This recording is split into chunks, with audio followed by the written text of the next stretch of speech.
Good evening, everyone. Buenas noches a todos. Empezaré en inglés y luego repetiré en español.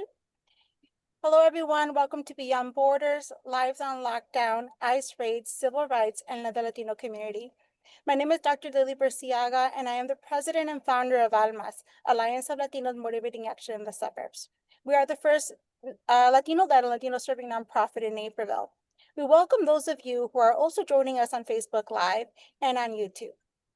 First, please note that you can select the Spanish interpreter if needed by selecting the Zoom toolbar, click the globe icon, label interpretation, and select Spanish from the list. You can adjust the volume if needed. If you need assistance, feel free to ask a question. We will continue to post these instructions in the chat. A special thanks to Mariana, who will be tonight's interpreter. Buenas noches a todos y bienvenidos a Vidas en Reclusión, Redadas de ICE, Derechos Civiles y la Comunidad Latina. Mi nombre es la doctora Lili Burciaga y soy la presidenta y fundadora de ALMAS, Alianza de Latinos Motivando Acción en los Suburbios. Mi nombre, perdón, ya dije mi nombre, ¿verdad? Somos una organización sin fines de lucro en Naperville dirigida y al servicio de la comunidad latina. Primero, por favor, toma en cuenta que puedes seleccionar la interpretación en español. Si lo necesitas, en la barra de herramientas de Zoom, haz clic en el icono de globo que dice Interpretación. Selecciona Español de esta lista y puedes ajustar tu volumen si es necesario. Si necesitas alguna ayuda, no dudes en hacer alguna pregunta por el chat. Continuaremos compartiendo estas instrucciones en el chat y un agradecimiento especial a Mariana, quien será la intérprete esta noche. ALMAS, Alliance of Latinos Motivating Action in the Suburbs, is committed to building civic power, cultural celebration, and community connection. This event is part of our Beyond Borders series, which centers timely and courageous conversations on immigration, justice, and equity. Thank you for being here tonight. We're grateful to have two dedicated ALMAS leaders moderating tonight's panel. Please join me in welcoming Stephanie Harrison and Diana Torres-Hawken. Stephanie is a civic leader and systems thinker, originally from Guatemala. She brings a background in project management, youth advocacy, and sustainability, and she serves as an ALMAS Civics Empowerment Committee. Diana Torres-Hawken is founder and vice president of ALMAS. She has a background in sociology and years of experience in advocacy and nonprofit leadership. She also serves on the Naperville Human Rights and Fair Housing Commission and multiple local boards. Please help me welcome them. Thank you. On behalf of the Alliance of Latinos Motivating Action in the Suburbs, better known as ALMAS, welcome, and thank you for being with us for this vital conversation. Before we introduce our panelists, we wanted to let you know that while we will not be taking live questions during tonight's webinar, we absolutely welcome your thoughts and inquiries in the chat. We'll do our best to follow up with responses after the event. Your participation is deeply valued, but given the urgency and complexity of this topic, we have prioritized giving our speakers the space to fully share their insights and expertise. We're proud to welcome tonight Qasim Rashid, a human rights attorney, author, and former congressional candidate. His work includes asylum advocacy, domestic violence prevention, and global humanitarian response. He also publishes a widely read Substack on human rights issues. We are so glad to have you with us this evening. Buenas noches. My name is Stephanie Harrison. Whether you're here to learn more, to connect, or to stand in solidarity, a heartfelt thank you to all of our panelists who have generously made time to share their perspectives and lived experiences with us this evening. Joining us tonight is Dr. Sandy Gonzalez Rivas, a bilingual educator, also an immigration organizer and co-lead of the Aurora Rapid Response Team. As the daughter of immigrants from El Salvador, she brings both personal insight and professional dedication to her advocacy for immigrant communities. Dr. Pamela Fullerton is with us, and she's a licensed counselor and trauma expert with a focus on BIPOC, which is short for Black, Indigenous, People of Color, and immigrant communities. She runs a mental health nonprofit and trains others on trauma-informed care and healing-centered advocacy.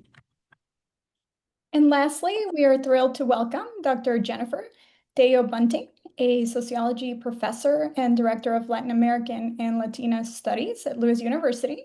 Her work focuses on migration, inequality, and policy, offering deep insight into today's immigration challenges.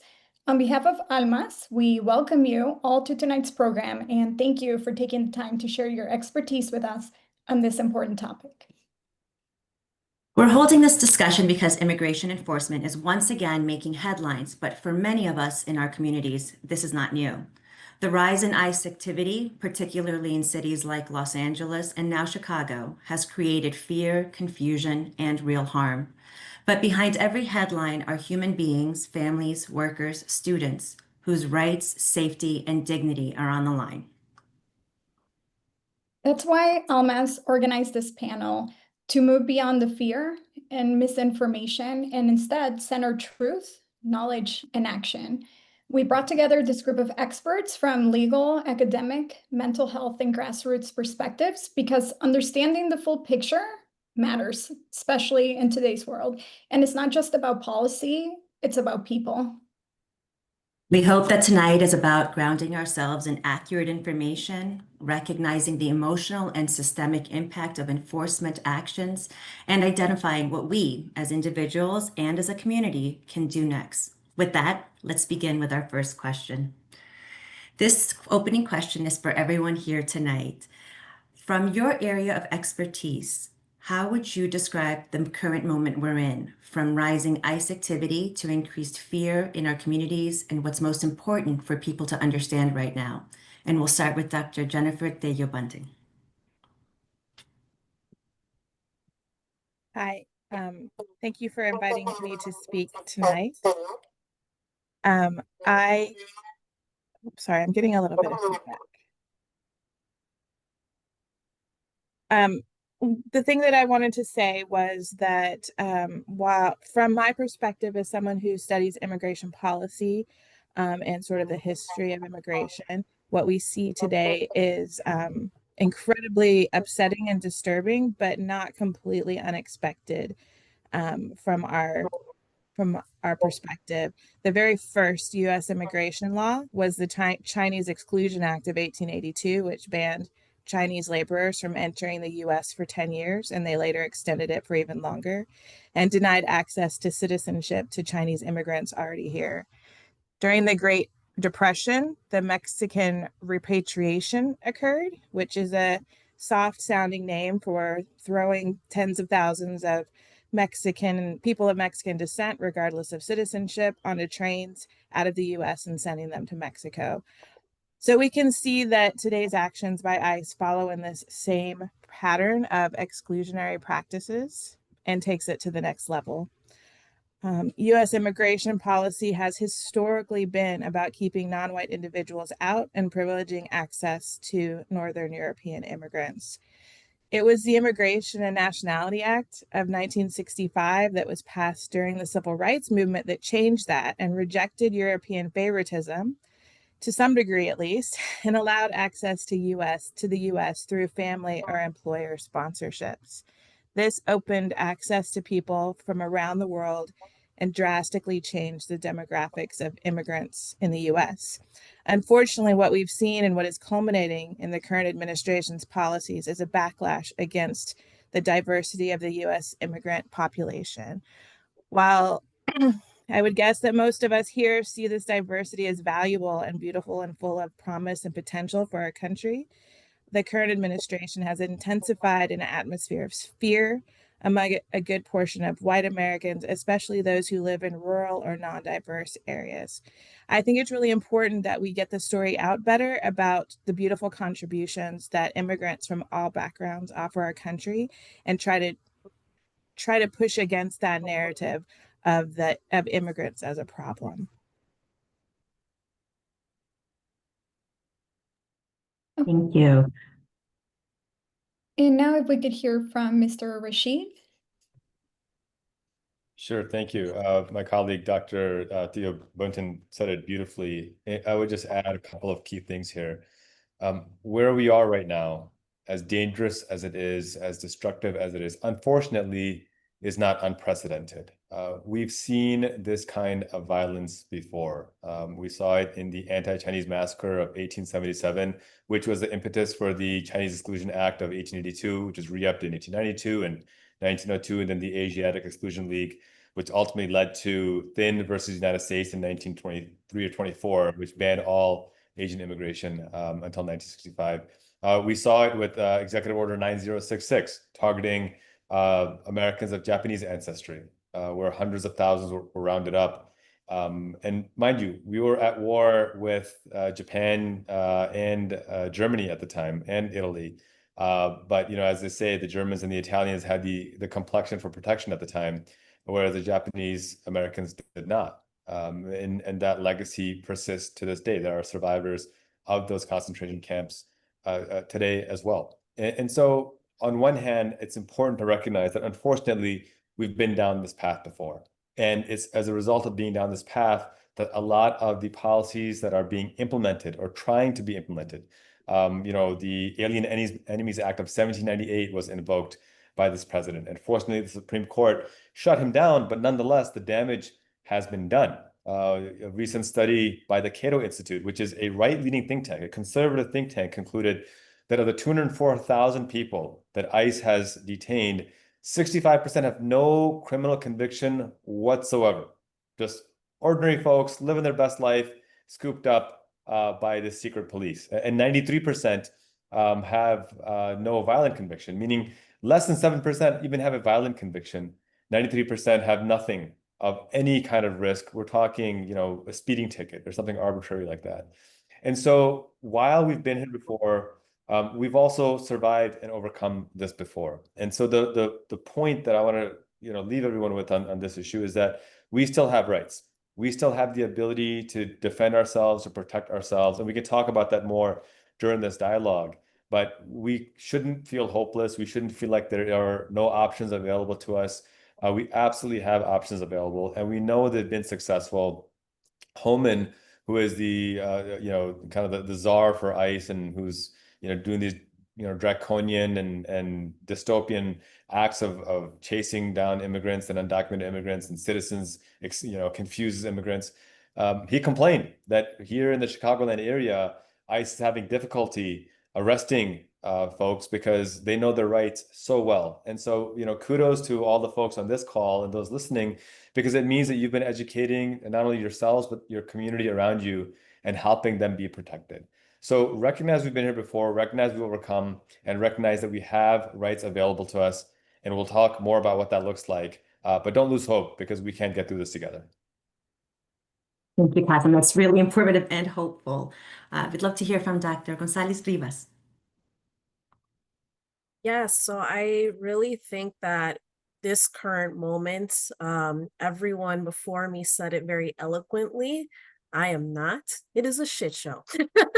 So I truly do want to echo what everyone has said so far, and that this is not something new. This is something that unfortunately, the establishment of this country has predicated itself on. And so I think that it is important to stress that the moment that we're living in is not something that is new. History continues to repeat itself, and we are seeing it evidenced by just the relationships that the U.S. has continued to perpetuate as an imperial power, as continuing to force relationships on other countries that have forced those people to ultimately uproot themselves, come to the US, and then be met with resistance by the dominating group, by what is being centered as whiteness in this country, and therefore people not having the ability to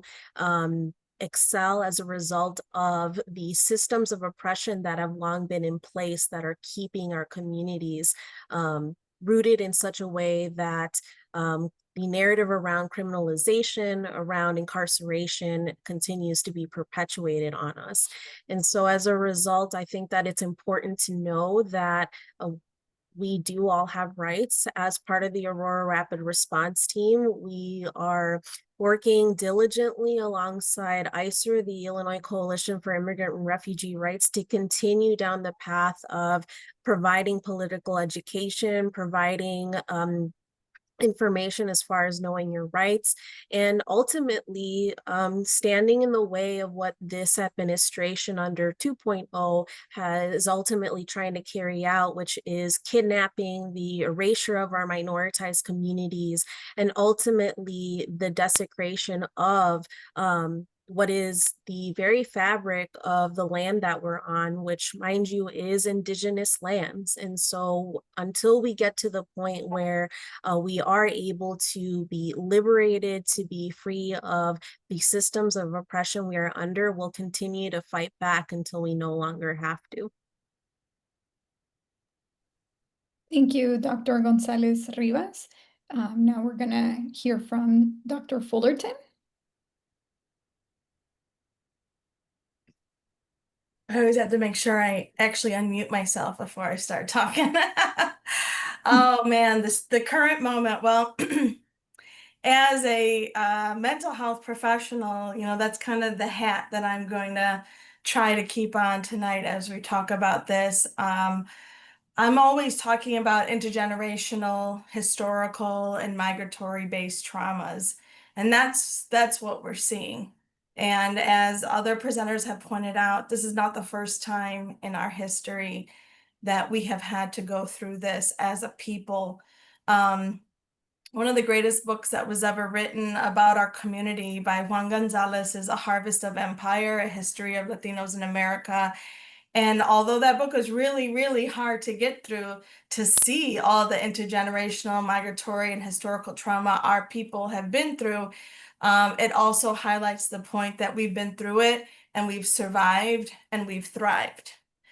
In addition to, you know, intergenerational trauma, I like to talk about intergenerational wisdom, what we've learned from our ancestors and what we can pass on. And so during this moment of crisis manufacturing, that's what I like to call it, crisis manufacturing, making people feel overwhelmed and full of fear and helplessness and hopelessness, that we find within ourselves and with our community, the wisdom that we've had since the beginning of time of how to overcome as a community, as a people, as a culture, how we come together to rise. You know, they say, you know, one current, one wave rises all the boats, right? And so tonight here, what we're trying to do is show that yeah, we can validate the shit show that it is. We can validate the trauma that it's causing. And we can also validate that in this together, we're going to get through it together. And it may not be what it was once, just like in grief, you know, what we've lost, it's not necessarily that we can gain everything back the same way. It may look different, but we're going to go through it together. Thank you, Dr. Fullerton, and everyone else for your perspectives. They are, you know, hard to hear, but also so true to what's happening. And so I think that has to be acknowledged and accepted in order to actually address what is happening and move forward and find a way forward. So with that being said, I'm gonna start the next question, which is for Mr. Rashid and Dr. Fullerton. In a moment when immigration enforcement is growing more visible and aggressive, how can individuals and communities protect both their rights and their mental well-being?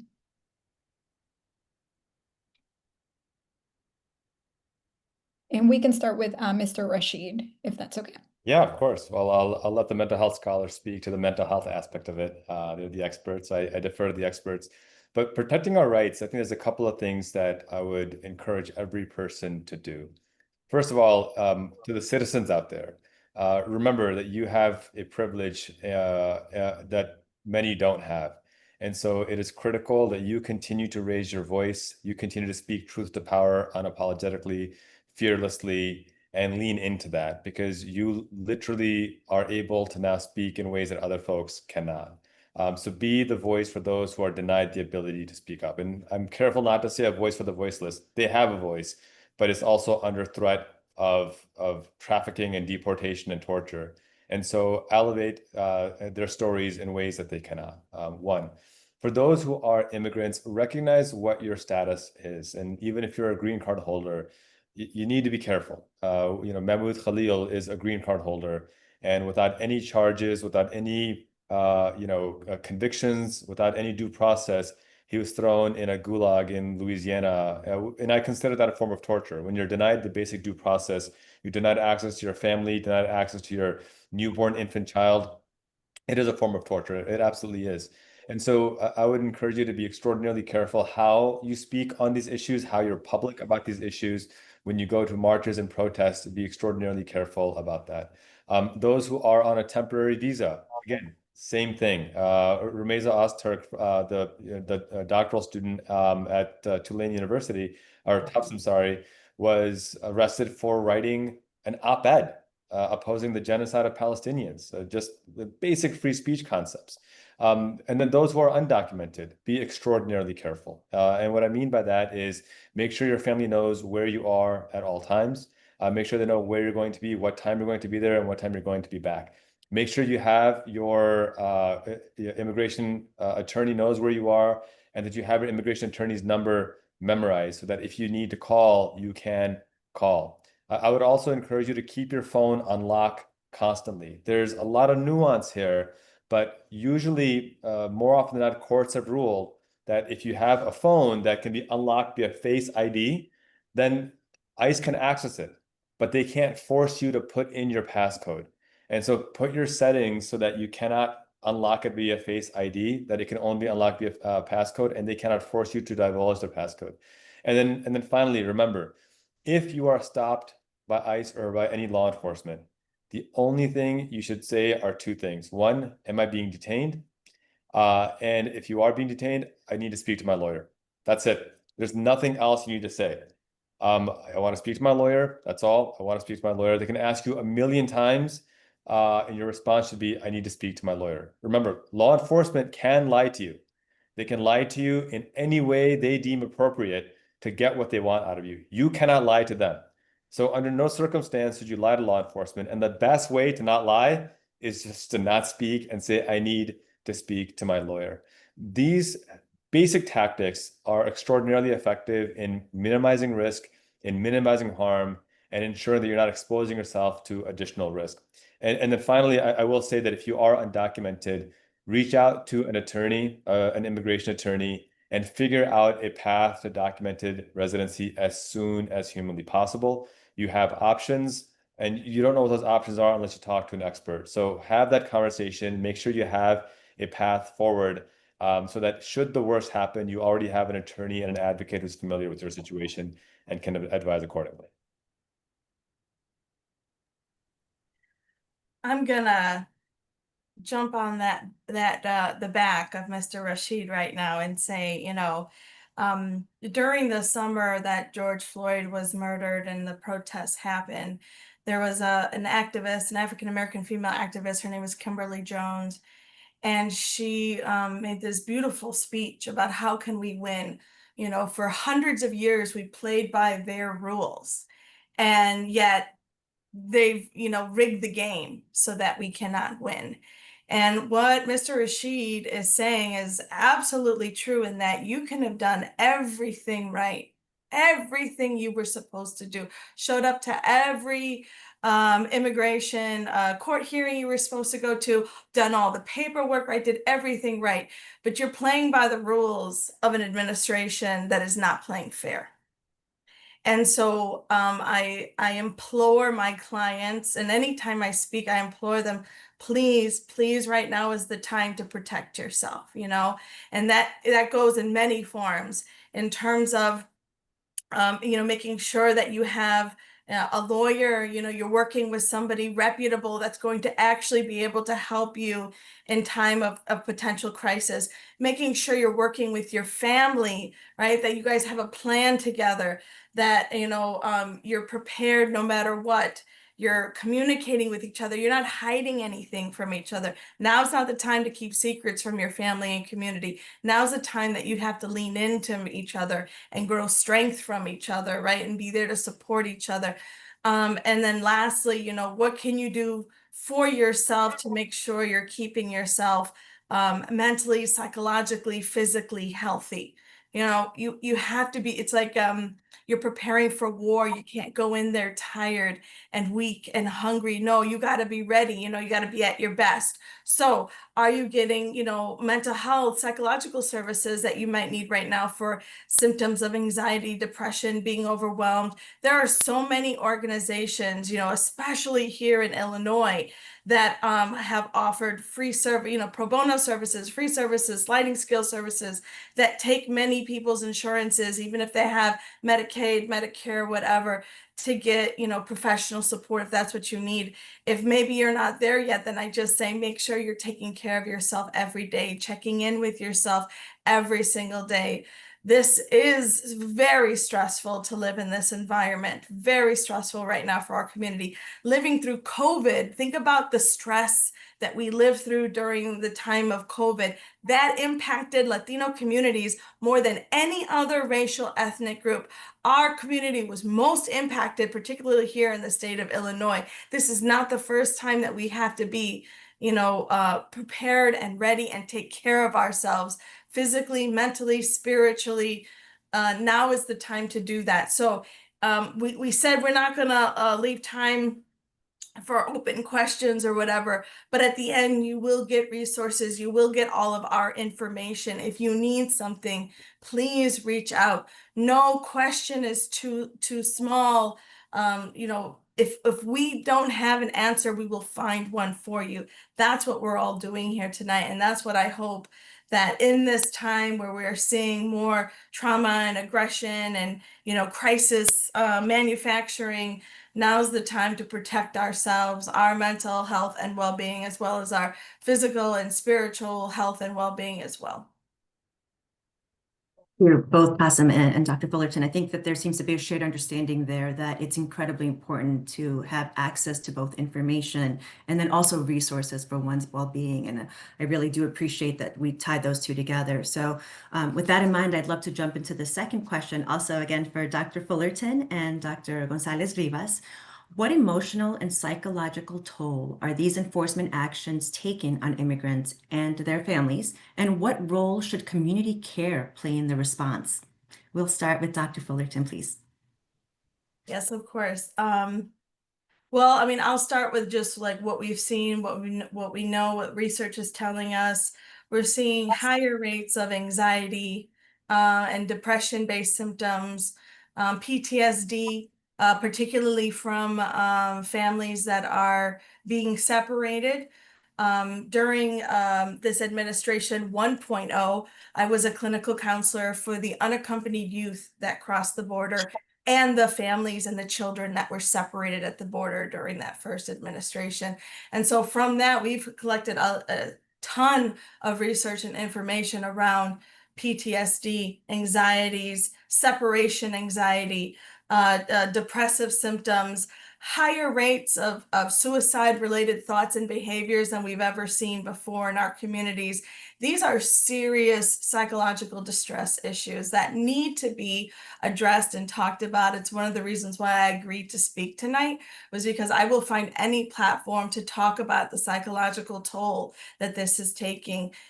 So many individuals that are in positions of worrying about being deported, having a community come together and be able to support is wonderful. And having professional psychological care could also be super supportive, especially a psychological evaluation could be used to help support your case. Maybe Mr. Rashid can talk about that a little bit more, but there are real psychological tolls. And for many individuals, there is not psychological help back at home, back in their countries of origin, like there is here in the United States. It just doesn't exist the same way in many of these countries. And so they will need the help and care here. And that's the role community care needs to play, is how can we offer more services to these individuals that are under or uninsured. Here in Illinois, come July 1st, the Illinois-based Medicaid that was provided for undocumented immigrants 44 plus will now be gone. That ends July 1st. They did not renew that in the new reconciliation budget for Illinois. So hundreds of thousands of immigrants in Illinois, or tens of thousands of immigrants in Illinois, will be losing their health insurance. So the community role now is to provide services, hopefully low cost, no cost, to anybody who needs them right now. Yeah.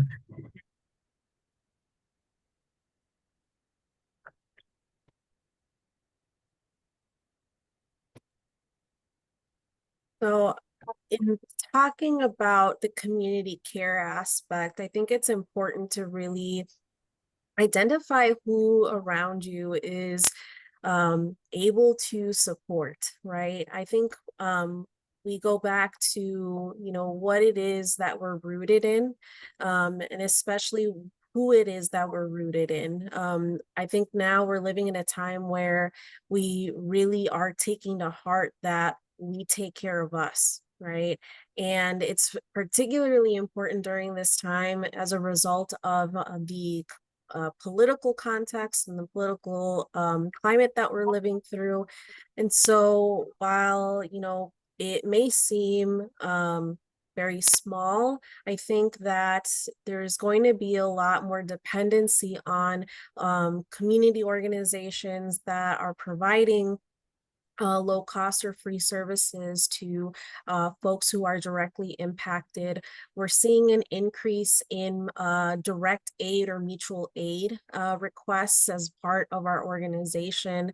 We're seeing really the advent of people who are identifying skills, talents, expertise as part of community care in order to take care of one another. And so I think that it is pertinent. The times that we're living through is really testing our relationship building, and also the amount of stress that we're experiencing as a result of the political turmoil, whether you are directly impacted or not. We look at immigration on a spectrum, right? And I know that while I have the privilege of being a US citizen, I know that someone who is not otherwise, all of us are affected in some degree. And so we need to also recognize what are our privileges as well in community care, and how are we approaching that? Because at the end of the day, as we're experiencing the emotional, the psychological toll that this is taking on for everyone, in addition to our undocumented and mixed status communities, is a lot. And so really what we're seeing is the uplifting of this need for care for everyone. And so I think that recognizing just even the importance of establishing community networks, whether they're not based out of an organization or merely out of your neighborhood, those are all key in making sure that we are caring for one another, and also just making sure that you understand what your capacity is as well in community care. The degrees in which you are able to support is one of the things as well. And so across the spectrum of immigration, we also want to consider too, what is it that we really need in order to really come out of this political climate that we're in. Thank you, Dr. Gonzalez. I'm really sorry. Can I say one more thing? Because Dr. Gonzalez Rivas brought up a really good point. Go ahead. The people caretaking right now, the rapid response team members that are on the forefront, the community healthcare workers that are on the forefront, mental health providers, lawyers on the forefront of all of this. There's a real chance of getting secondary traumatic stress or vicarious trauma because we're watching the devastation happening right in front of us. We're listening to the stories of devastation happening right in front of us. So we too need to make sure that we are caring for ourselves, that we are not pushing ourselves to the brink of being so disenfranchised and burned out that we're no good to anybody, not ourselves and not to the people that we're also trying to care for right now. So community care also means that we're caring and we're regulating ourselves, and we're caring and we're regulating and we're co-regulating together to make sure that nobody is hitting that point of crisis.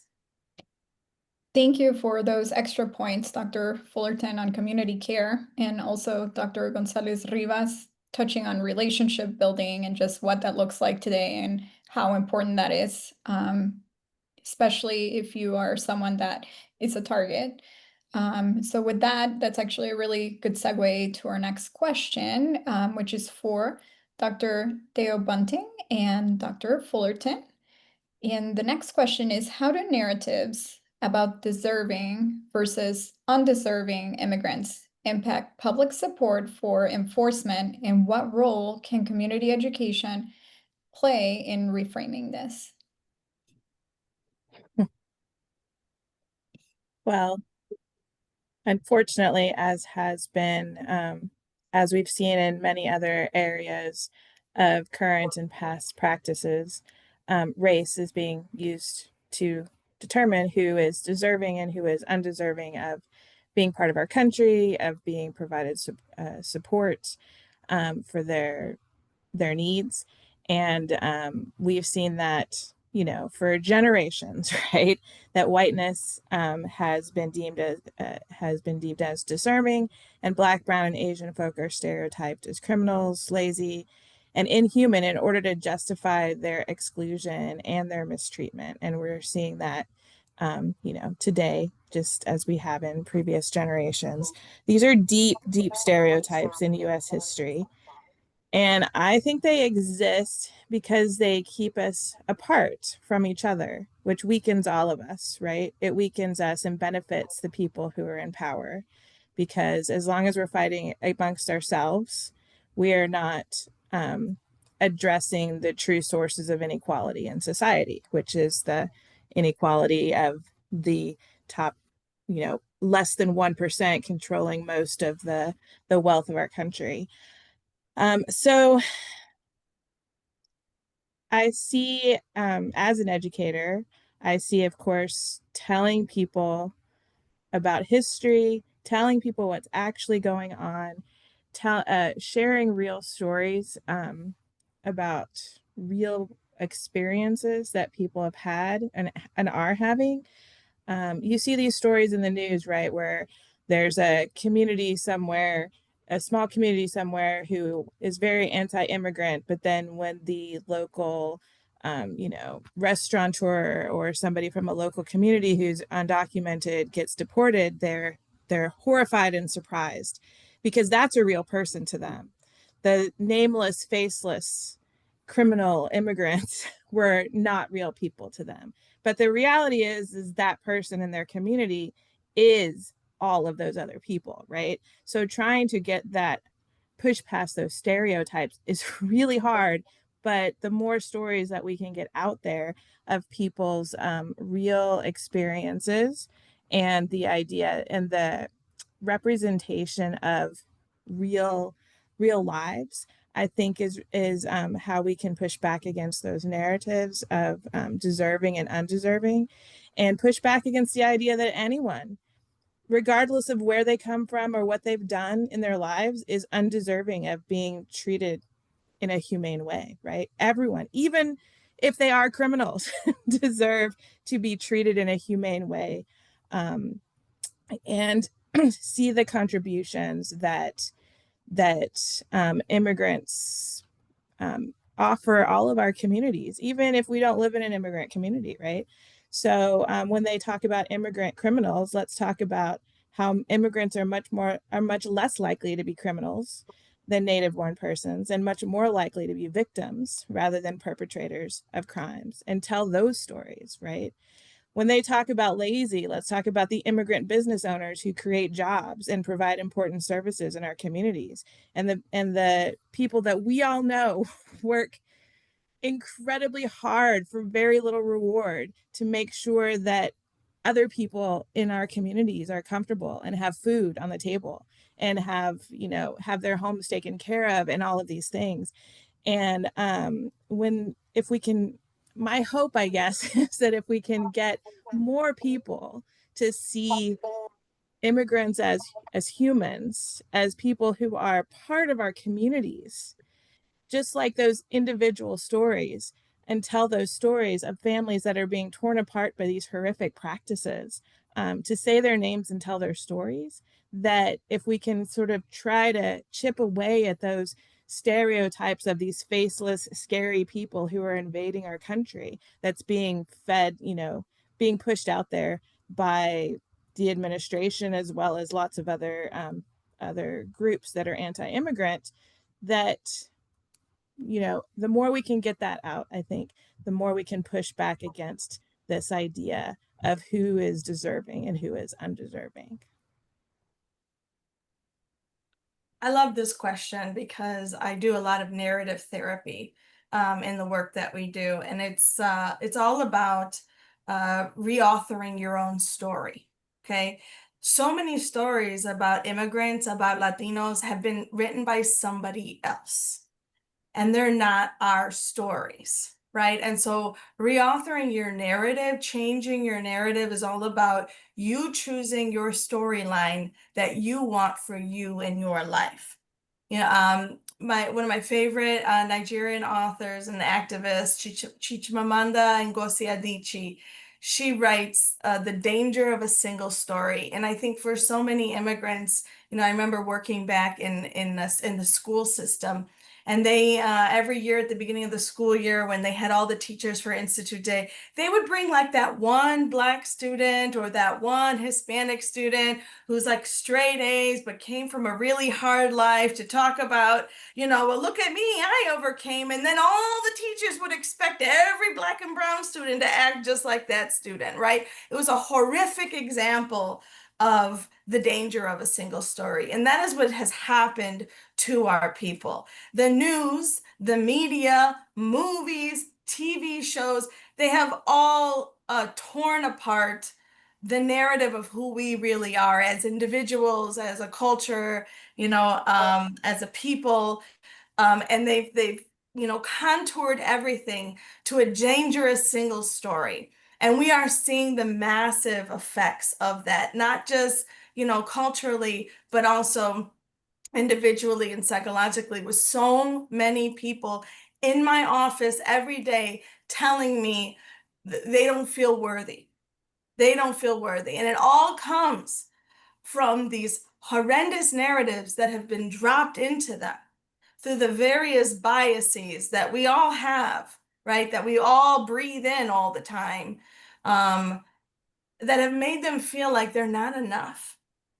This is such a typical narrative that I spend my life's work trying to change these individuals to choose a narrative for them that's healthier for them, that's strengthening for them. And so when this question was brought up, that's exactly what I thought about.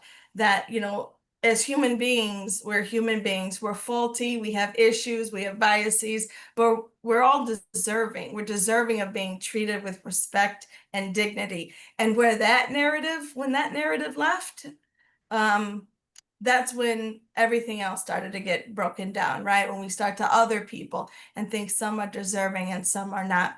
So this involves us fighting against these narratives, and that includes in Spanish media, which sometimes are the biggest perpetrators of these false narratives. More people need to stand up against these false narratives in all forms of media and start to reframe,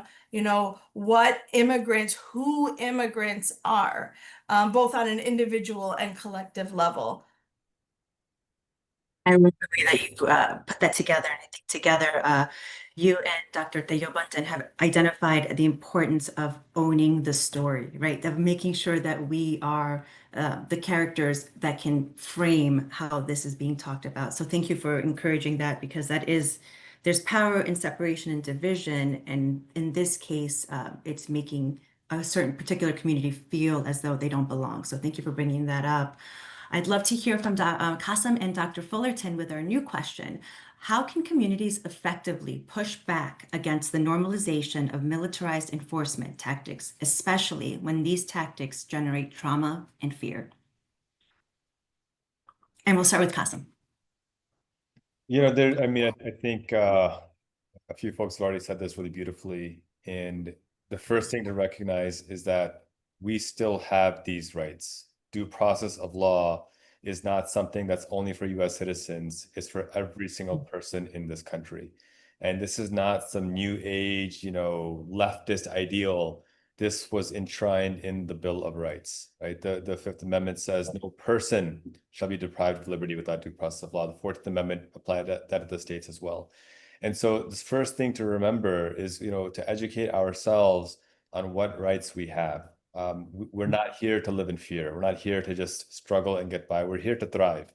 And that thriving happens because we have due process of law, and we must demand those rights. So one, understand that these militarized tactics are not aligned or in accordance with the rights guaranteed to us by the US Constitution, repeatedly upheld by Supreme Court after Supreme Court after Supreme Court. Even the most conservative, right-wing, white supremacist Supreme Courts have all agreed that yes, this phrase "person" applies to all people. In fact, it was so it's so enshrined that we talk about the Dred Scott case that asked if Black people could be citizens.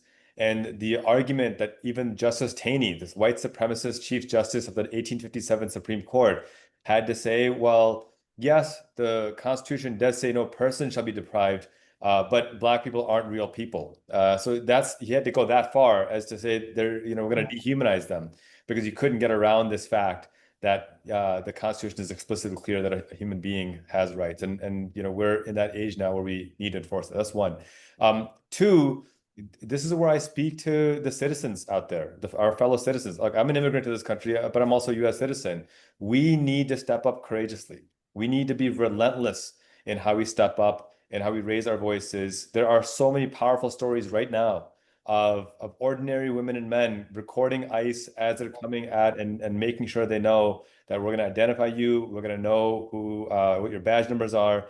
Kudos to Mayor Brandon Johnson for saying that he's ordering local law enforcement to arrest ICE agents who don't identify themselves or who don't produce a judicial warrant. And that's the right thing to do in my book. I mean, if somebody randomly walks up to you on the street and tries to kidnap you, it's a kidnapping and they should be arrested. And so just somebody, because they claim to be an ICE officer, until they can prove it, they have no actual right to do that. And so if you're a citizen, be very public, and then tell the story.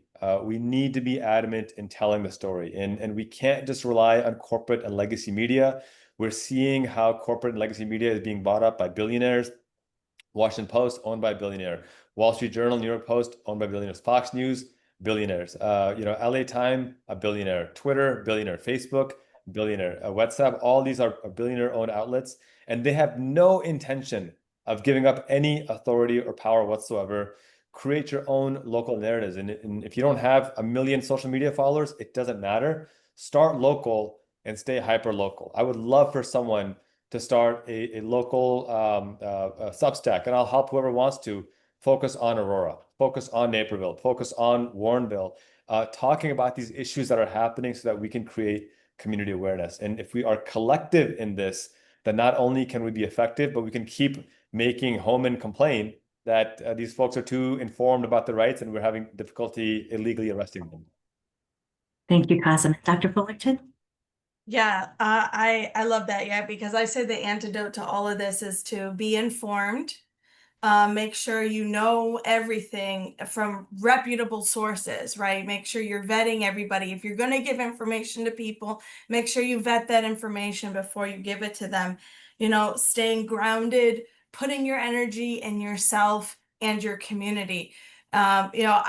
I love doing these because I have no talent in starting up my own podcast or anything. That is not my talent area. But if you ask me to talk, I can talk, right? And I know what I'm talking about. So if you have talents in areas that could uplift other voices, maybe you don't want to be in the front line, but fine, be right behind them and help uplift voices. If you have talents in writing, talents in tech, talents in areas that could really help propel these new narratives, this information that needs to get out there so people can effectively make decisions, help themselves and help their communities. There are ways for you to help. We need more advocates, and advocacy looks like on a micro, meso, macro level, right? You can help in various ways.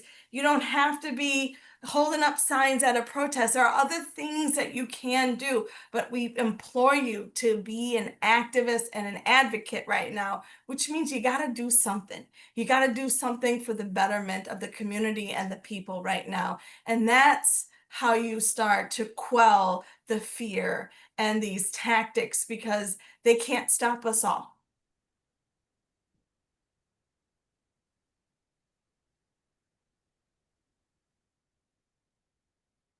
All right, thank you, Dr. Fullerton and Mr. Rashid. I can tell just by the passion in what you're saying and just how much you care, it makes such a difference. Being a Hispanic citizen and knowing that there are probably people on this call that may or may not be citizens or residents, just hearing that from others, it's really uplifting. So I just want to say I appreciate that. That speaks volumes. Because even as a legal citizen, I feel the burden. And just hearing others care helps promote that community that we are continuing to bring up. So just thank you to both of you for that. On our next question, I am going to be directing it to Dr. Theo Bunting and Mr. Rashid. And it is, how does the current wave of ICE enforcement reflect broader systemic issues in immigration policy, and who stands to benefit from that dysfunction?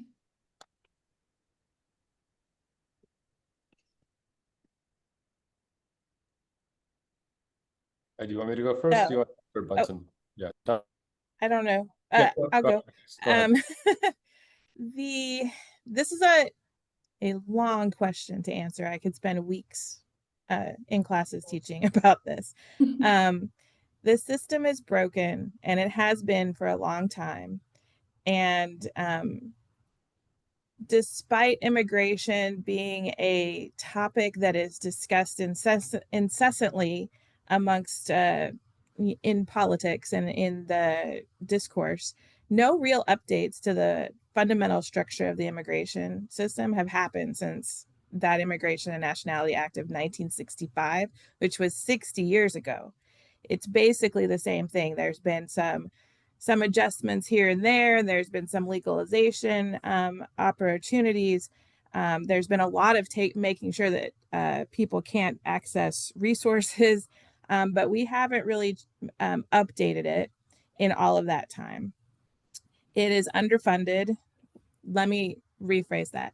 Border security is funded very well. The immigration system, in other words, the lawyers and the people who produce the system that allow people to come in legally, is very underfunded. So all of the proposals that address immigration for the last several administrations have involved border before immigration. So we have to secure the border before we can address the immigration system, right? The border is thousands of miles long. That is it's just dumping endless money into this problem, right? And it flips everything backwards, because if we fix the immigration system and make it easier for people to pursue legal pathways to coming to the US, to pursue legal pathways to citizenships, then the border becomes less of a problem. But the focus on border security has resulted in a system that has incredibly long wait times. You can go on the government website and see when someone puts in their application to get a green card, which ones they are working on this month. And in many cases, they are working on ones that are, I show this to my students all the time. I'm like, when were you born? Look, this is before you were born. They're processing applications that were put in before you were born, right? And that is because we only pursue a certain number of cases each year, and we have limited resources to process them. We don't fix that part, even though we need the labor of immigrants, right? We need the entrepreneurship of immigrants in our country. And we increasingly do so as baby boomers age and there are fewer younger working folks to fill the jobs that they've left.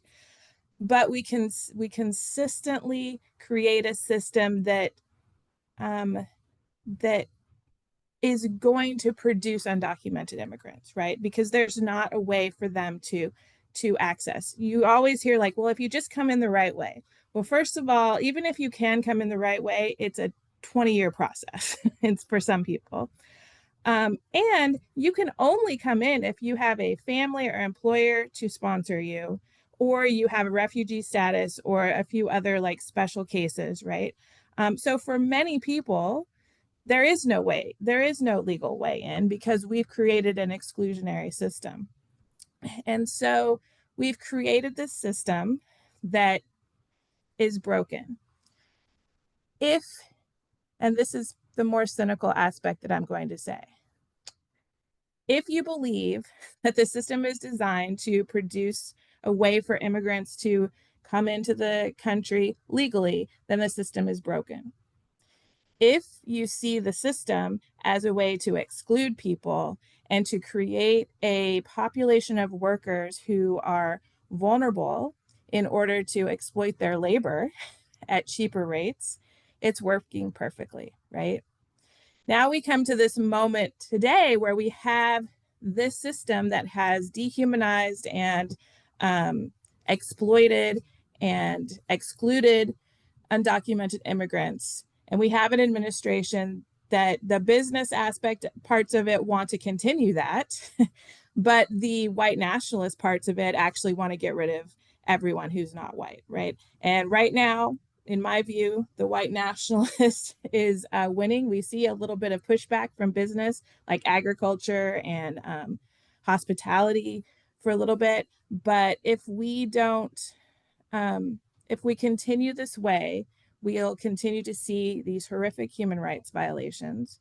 The stories, everyone, regardless of whether you know someone who's an immigrant or you're related to someone who's an undocumented immigrant, should be horrified by what is happening in the system today, where we have always had a horrific system of detaining immigrants, for example.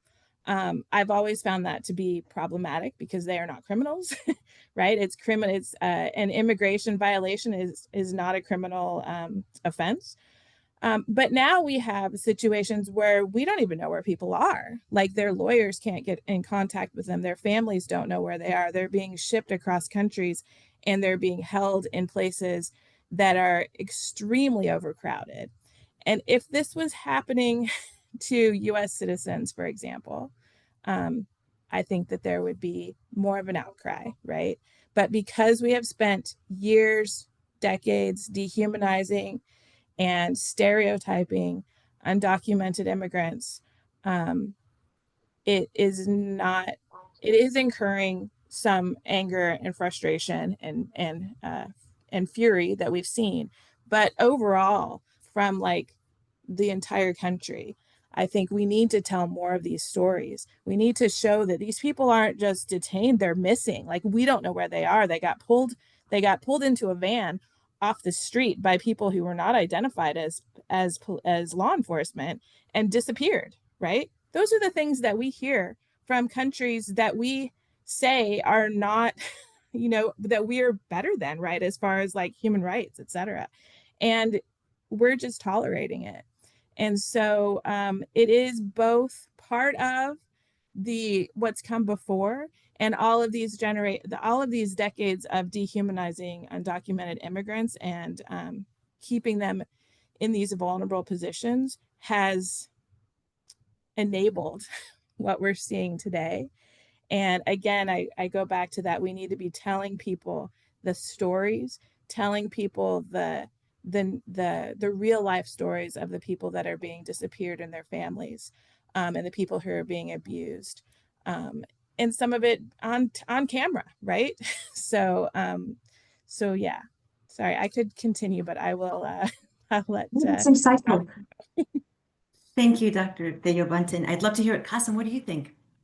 Sure. I mean, I think the question is really important because it forces us to ask, why does ICE even exist in the first place? And remember, this is an organization post 9/11, vehemently anti-immigrant, anti-Muslim, anti-Arab, anti-brown, anti-Black. It exists really over the last 20 some years.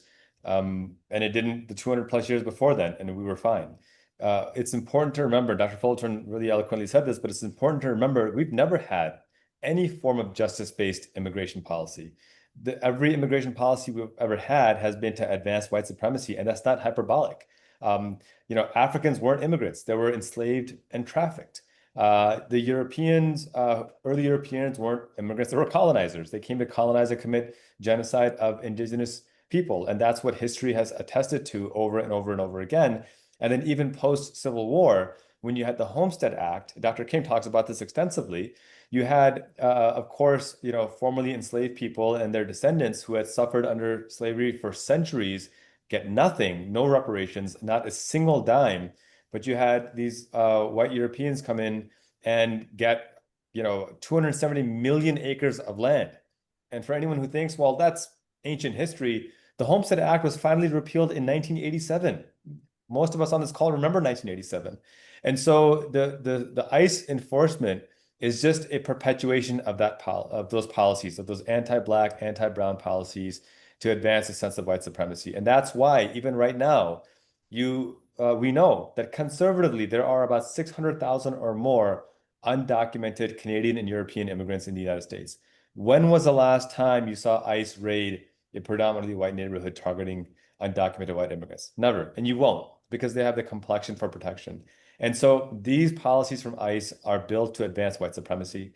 They are abusive. They are horrifying. Under the previous Trump administration, a report was published that found nearly 5,000 cases of child sexual abuse by ICE and Border Patrol. Never faced any accountability whatsoever.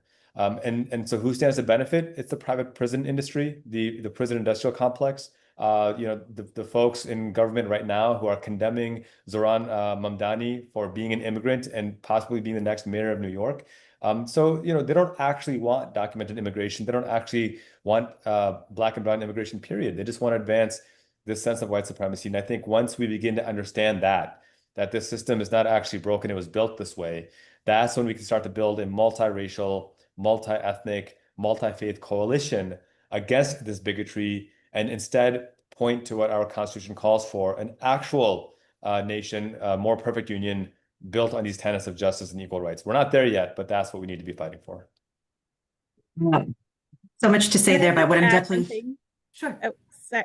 I just wanted to add to what Kasim said, which he used the word trafficking, and I think that's really important, that we need to start using the words that describe what is happening and not talking about immigration detention, not talking about, using words that soften what we're doing. If I tell you that there's a country that is taking people and putting them in a jail and then putting them on a plane and sending them to another country that they're not from in return for cash, what would we call that, right? What would we call it? I mean, it's trafficking. It's human trafficking. We're sending people to Sudan who are not from there. So and pulling someone off the street in a van is kidnapping, right? It's not detaining unless you haven't identified yourself as a law enforcement person. So I really feel like we are softening what is happening by trying to tiptoe around some of the things that we're seeing and not recognizing the white supremacy aspect of it. And so I really appreciate Kasim really coming forward and being straight about that. Yes, calling it what it is. I was say I'm hearing a through line with both of your responses that there's an intentionality, purposeful part of how this system has been set up and not changed, right? And so we're seeing the results of that enables the egregious circumstances that we are seeing. So I really appreciate you sharing that. To that effect, I would love to hear from Dr. Tello Bunting and Dr. Sandy Gonzalez Vivas with the following question. We're seeing both federal and local complicity in recent ICE actions. What can everyday people do to push for local non-cooperation and stronger immigrant protections? And I will say, if I can ask you to about 2 minutes each, just so we can get back somewhat on time. Thank you. I'll start with Dr. Gonzalez Vivas, please. I want to first acknowledge that, yes, it is human trafficking, it is kidnapping on a global scale, and the US is perpetuating this. And so I think that it's important that when we talk about these issues, that we go from the mindset of, well, it's never going to happen to me, to really taking the global and acting locally, right? We're all connected in this world, and we're connected in ways that probably 50 years ago we didn't think imaginable, and now we're here. And so to be able to look away from what is taking place is a privilege. To be able to not have to think about potentially being ripped away from your family and your parents is a privilege.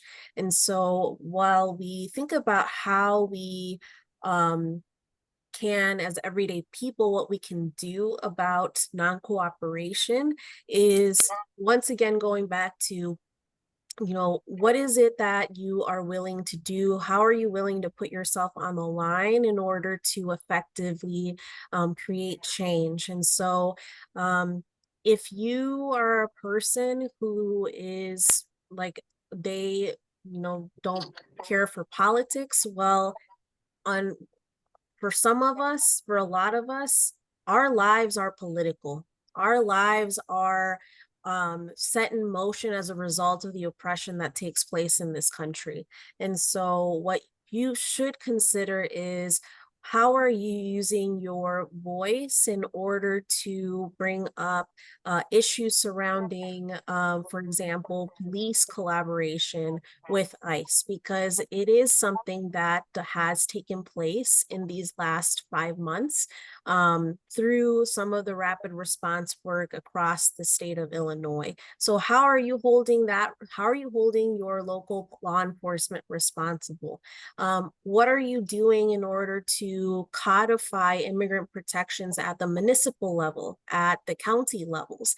Yes, we have the Illinois Trust Act. However, municipalities also have a responsibility to their constituents. And so for people to realize, what more can we do in order to create an ordinance, create policy that further protects our immigrant communities? I know Aurora, we are not a welcoming city. We are not a sanctuary city. Having been part of the first wave of that movement, and under the previous administration in the city of Aurora, they were not kind to us with regards to creating a welcoming city. So I think that we need to start urging our local elected officials about why it is that it is taking so long to address these much needed changes, in an effort to really speak to our constituency and make sure that we are further protecting even our most vulnerable from what as a whole is state sanctioned, federally sanctioned violence. Dr. Tello Bunting? Yeah, I would just definitely second everything that that she said. I think a lot of times when you're online, especially, you'll see, when people ask what can we do, we're told to, write or call your senators, write or call your representatives. And I think what Dr. Gonzalez Rivas pointed out beautifully is that, yes, we can do that. We know Congress is a mess right now, right? And we live in a Democrat represented state. So it's a frustrating endeavor. Not that we shouldn't do it, but there's limits to what can be done at that level. But at the local level, as she said, like, find out what your communities, what your law enforcement community's approach to this issue is. She also used the word privilege, which I think is a really important thing to talk about, which is if you have U.S. citizenship, if you are white, if you have economic privilege, you have a better chance of being heard. And if you can use that voice to represent the needs of our undocumented population, please do. But the other thing I would also point out is that we have a privilege, even though it is not a good situation. We do have a privilege of being in a state that does present as a sanctuary state, right? And so compared to where I grew up in Texas, you know, it's like worst to worst, right? So we do have some things that we can work with within the state to back up those arguments that we're making to our local communities, whereas other states do not, other people in other states do not have that. I would also emphasize that a lot of times this work is perceived by people who are not immigrants as something that we're doing for these poor people who are being mistreated. And that is absolutely, like, we should stand against human rights violations. But it is not, these are our communities, right? Everyone's communities are being impacted by this. And for people to be pulled off the street in your community, you should be mad about that. Like, you should be upset about that, regardless of whether you are an immigrant or related to an immigrant. And it makes all of our communities less safe for everyone, because who's to say who's a citizen and who isn't if they're not being provided due process? And we've seen cases like this, right? You just don't look right, so we're gonna detain you or stop you or harass you. And so it doesn't matter if you, even if you think you're not in the group of people that's being mistreated, you never know when you might end up being in that group.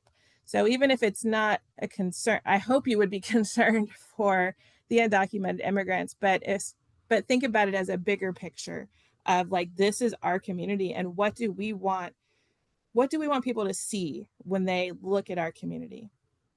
Do we want them to see inclusiveness and diversity, or do we want them to see exclusion and mistreatment and turning a blind eye to it?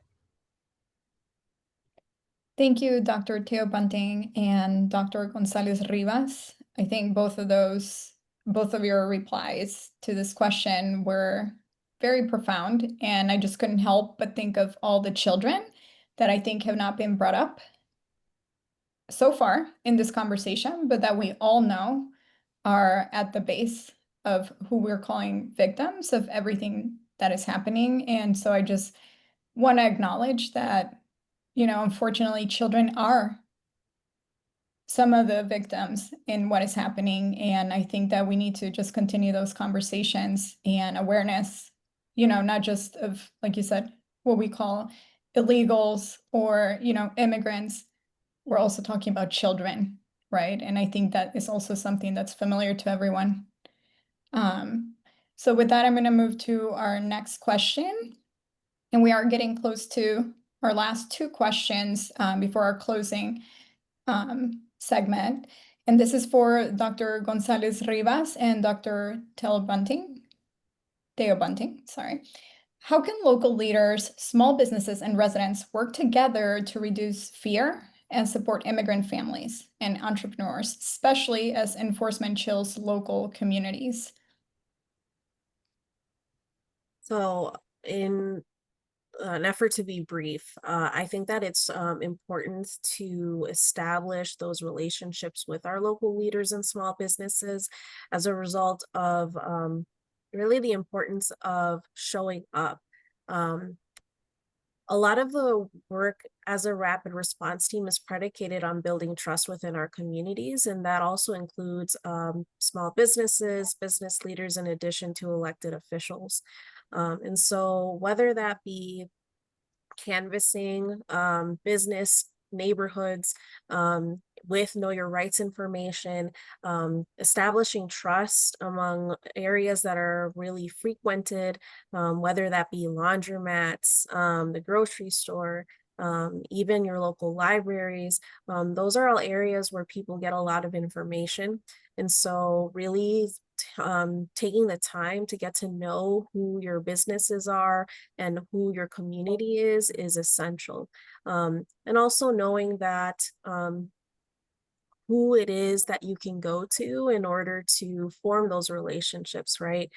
Here in Aurora, we've had some immigrant advocacy organizations that have been here for decades. For example, Family Focus Aurora, World Relief, to name a few. But also knowing that they also need as much support as we get from them. And so there's a lot of reciprocity involved when you're talking about how you build up these relationships in order for everyone to work together. And so highlighting the work that they're doing, in addition to just, friendly businesses that are protective of their employees, in addition to making sure that elected officials are aware of what information is necessary to share with constituents. All of this together creates an ecosystem of support for our immigrant communities.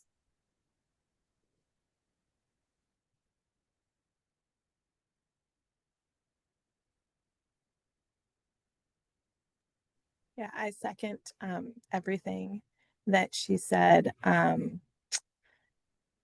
I would just encourage people who maybe are not from immigrant families to find out the places that you go to, the businesses that you support.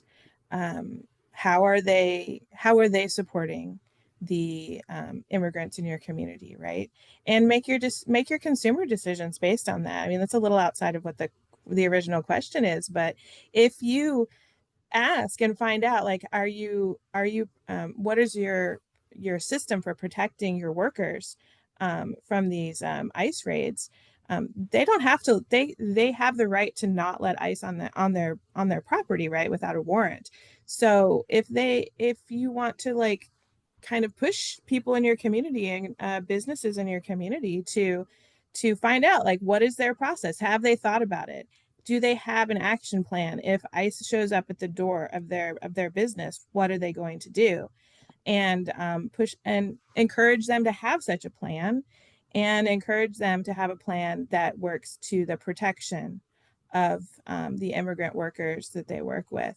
And I think that the community organizations and connections to those are a great way. And I think a lot of times people outside of the community think, oh, those are not for those organizations aren't for me, right? But the immigrant organizations want support from everyone, right? Everyone in the community. So reach out, get more information, and attend things like this, connect with people on this panel and with their organizations to find out more about what you individually can do and what you can encourage your community and your neighborhood to do. I love how you're giving us options as to how we can use the privileges that we have, as we've discussed it from previous speakers. I really appreciate that. Thank you very much. I'd love to hear from Kasim and Dr. Gonzalez Rivas about this particular ending question that we have that is really specific and really important. And that is, what's the most important steps that immigrant families can take right now to prepare in case of enforcement actions? And how can allies support them? So we can start with Kasim. Sure. Well, I'll start with how allies can support. Some of it has already been mentioned, but speaking up loudly, starting newsletters, starting podcasts, having these kinds of events. Obviously the organizers of this forum. You're doing the Lord's work, right? I mean, Diana, you're leading by example with your nonprofit. You're doing the Lord's work. This is amazing stuff. On a very practical level, we've mentioned it briefly, but 287G agreements are agreements where the federal government is basically able to deputize local and state law enforcement to do the work of ICE. And these are extremely dangerous for a number of reasons. One, every study shows that this actually does not do anything to keep a community safer. On the contrary, it creates more harm. Likewise, it increases the rates of child abuse and domestic violence because women and children who are suffering abuse are now unable to go to local law enforcement for fear of deportation and separation. So the way to break them is actually pretty straightforward. You have your local city council vote to break these agreements and say that federal law enforcement cannot deputize local law enforcement to do their dirty work. They have to get their own judicial warrant and they have to follow due process of law. So that's one very practical thing. On my human rights newsletter, Let's Address This, I've actually published a link to every single jurisdiction in the country. There are several hundred that have 287G agreements and how we can break them. So that's a major thing. But in terms of families, I mean, I think just to reiterate this point, be fully focused on where your family members are, what time they're supposed to meet up. Make sure your phone can't be unlocked with Face ID or fingerprint ID. You should have a code to it. Make sure your attorney knows your status and is actively working on that status. Make sure your attorney's number is memorized so that you can call your attorney immediately should something happen. Record if ICE shows up. Make sure you record, but then also do not speak to ICE. Just don't speak to them. You have no legal requirement to speak to them. There's nothing good that can come from speaking to them. Tell them you want your attorney and leave it at that. And as family members, we all have members of our family who are not citizens, who are either, through the process or even undocumented. We need to be able to speak out for them and make sure that we have their bases covered. And I assure you that while it is extraordinarily difficult, and in all candidness, it will probably get worse before it gets better. I refuse to lose hope in the ability of the American people to stand together against this extremism and fascism, but it's going to require us to put our feet on the ground, do the work, raise our voices, and be relentless and consistent day after day.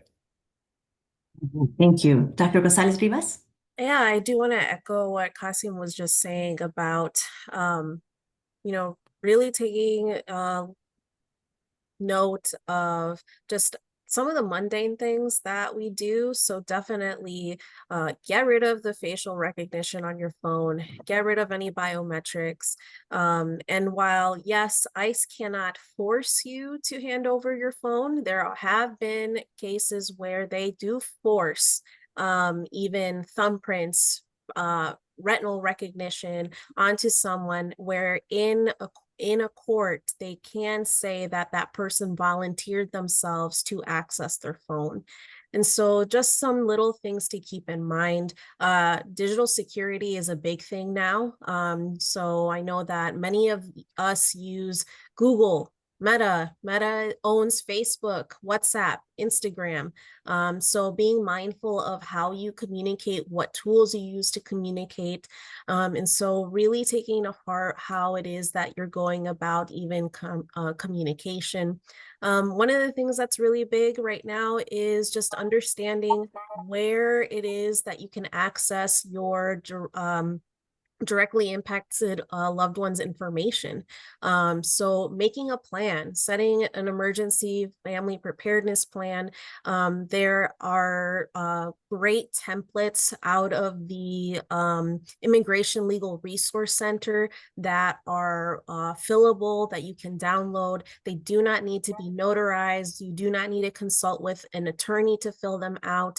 And they're great because they're ultimately can be used if you trust your school system. With school-age children, you can talk to your counselors or someone to be able to go over the plan if you do trust them with that information. And so the Aurora Rapid Response Team also has those available on our website, which is a resource that will be shared. And also knowing about temporary legal guardianship in Illinois, the Department of Human Services actually has a fillable form that doesn't need to be notarized. That's good for 365 days to ensure a temporary guardianship of school-aged children. Anything that deals with power of attorney or longer term guardianship, please consult with an attorney, especially because if you do have more assets involved, you'll want to make sure that everything is squared away. And so really taking precautions. But I also want to note too that yes, we might be under threat, but taking these preventative measures in order to ensure that our day-to-day, we're still carrying that out. It's just we're being more mindful of how we approach our surroundings, public, everything that is what is within our community. I hate to say that we need to stop living because we shouldn't, right? But we do need to take the necessary precautions. With our family members. I was just talking about this the other day with an affected family member that, yes, put a plan in place. Make sure that your loved ones understand what they are, because every little bit that you can do to be proactive can go a long way. I love it. Thank you all so much. I'm going to do this very quick lightning round. I would like to just ask each of you, what is a one-sentence takeaway that you'd like to share with everyone watching? And we'll start with Dr. Teo Bunting.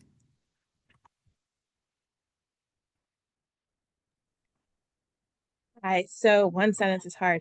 I would say that ask yourself what country you want to live in. And we have the ideals, even though we haven't in practice have had this, a country that values diversity and believes in justice. And if we want to make that a real place, then we have to do it. And the thing that we have is people power, right? And if we all join together in this endeavor, even the most powerful people won't be able to stand against it. So we just have to use our power and not give up our power, right? Thank you. Stop there. Beautiful. Yeah. Awesome. One sentence takeaway. I always think of the quote of James Baldwin during the civil rights era, where he says that I know that which I ask of you is impossible, but the impossible is the least that we can demand. And when you look at the spectacle of human history in general, and Black history in particular, you are emboldened by witnessing nothing less than the perpetual achievement of the impossible. So I know what appears before us looks impossible, but that's what we're called to do, and that's what we're capable of doing, and we will do it. Thank you, Kasem. And Dr. Gonzalez Rivas. I think what I've been reminding myself is that what is law isn't always just. So we really need to take that in mind in order to build the communities, build the world that we want to ultimately see. And also we keep each other safe. We take care of each other, and we're gonna continue to fight for what we want to see. Thank you. All right, well, thank you everyone for your responses. As I'm starting with our closing remarks, I just want to express our deepest gratitude to our incredible group of panelists. Thank you for your time this evening. Dr. Teo Bunting, Dr. Gonzalez Rivas, Dr. Fullerton, and Mr. Rashid. Thank you so much for being here and for caring. And for those of you watching, thank you all for joining us tonight for Beyond Borders Lives on Lockdown. We know your time is valuable, and we're incredibly grateful to each of you for showing up in solidarity with open minds and open hearts. Your insights have grounded us in truth, resilience, and an urgent need for justice this evening. We also extend a special thank you to Mariana, our interpreter. Gracias for helping us make tonight accessible to all. And before we close, we just want to leave you with 4 key takeaways from tonight's conversation. As Kasem Rashid has shared, know your rights and share them widely. We were reminded that all people, regardless of immigration status, have constitutional rights. Understanding the legal boundaries of ICE and how to safely respond can save lives. Share Know Your Rights resources, which we will share at the conclusion if you click on that QR code. Talk to family, neighbors, friends. The more that we can collectively share this assignment, we can make some progress. And we also encourage you to follow the reliable organizations doing this work, which again can be found on clicking on that QR code. And as we heard throughout this entire evening from our panel, fear is the goal, but so is our collective power. And as Dr. Fullerton also reminded us, that our response doesn't have to be, panic or fear. We can be grounded and connected. We can practice self-care and community care, and we can keep the harm from organizing for change. The third thing. Sorry, go ahead, Stephanie. Oh, go ahead. Okay. The third is that this is not just a border crisis, it's also a policy crisis. As Dr. Theo Bunting has explained, what we're seeing is not new. It's a continuation of systemic failures and political choices. Don't let the narratives blame immigrants. Focus on the accountability and let's work together to push for real reform and not fear-based theatrics. And action starts here. It's local, it's tangible, and it's now. So from legal response to mental health, we all have a role. We encourage you to find and support local groups like the Aurora Rapid Response Team, build family preparedness plans, talk to your children, right? About that safe neighbor, right? About that safe teacher, about that safe adult in your neighborhood. Encourage others to move from awareness to action and, act instead of acting out of fear. Let's act out of strength and community. On behalf of the entire ALMAS team, thank you again for joining us. To the panelists, to Mariana, to Colin, everybody who had a hand in this, and most of all to our incredible panelists. So please share tonight's resources, stay engaged, and let's continue building a stronger, safer, and more informed community together. We'll now leave the chat open for a few minutes so you can access the links that we have and additional resources. And thank you, and muy buenas noches. Have a good night. Buenas noches.